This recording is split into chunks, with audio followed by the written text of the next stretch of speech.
అన్నిటికన్నా పెద్ద ప్రమాదం మెదక్లో హల్దీ వాగు బ్రహ్మాండంగా హరీష్ రావు నీటిపారుదల మంత్రిగా ఉన్నప్పుడే దాని మల్లన్న సాగర్ లింక్ చేసుకున్నాం. హల్దీ వాగు మీద బోలెడన్ని చెక్ డ్యాములు కట్టుకున్నాం. కాళేశ్వరం నీళ్లతో దానికి లింకు కలుపుకున్నాం. ఎప్పుడు కూడా మంజీరా నది ఎండిపోకుండా హల్దీ వాగు ఎండిపోకుండా మీ పొలాలు పండేటట్టు చేసుకున్నాం. మీ అందరు నేను ఒకటే మాట ప్రార్థిస్తా ఉన్నా, దాన్నంతా కూడా మునుగొట్టే ప్రయత్నం చేస్తూ ఉన్నారు. తప్పకుండా దాన్ని కాపాడాలి.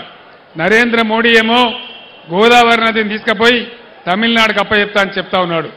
కృష్ణా నదిని ఆల్రెడీ తీసుకుపోయి కేఆర్ఎంపీకి అప్పచెప్పినారు.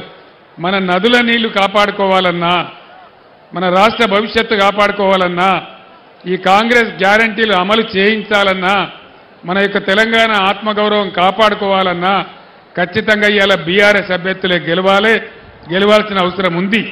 అది నాకంటే ఎక్కువ మీకు తెలుసు. 9 ఏళ్ల పాటు మోసం చేసిన కాంగ్రెస్ కు బుద్ధి చెప్పాలంటే మేలు చేసే బీఆర్ఎస్ కే పట్టం కట్టాలి. మెదక్ ఎంపీగా వెంకట్రామరెడ్డిని గెలిపిద్దాం, ప్రశ్నించే గొంతును పార్లమెంట్ కు పంపిద్దాం.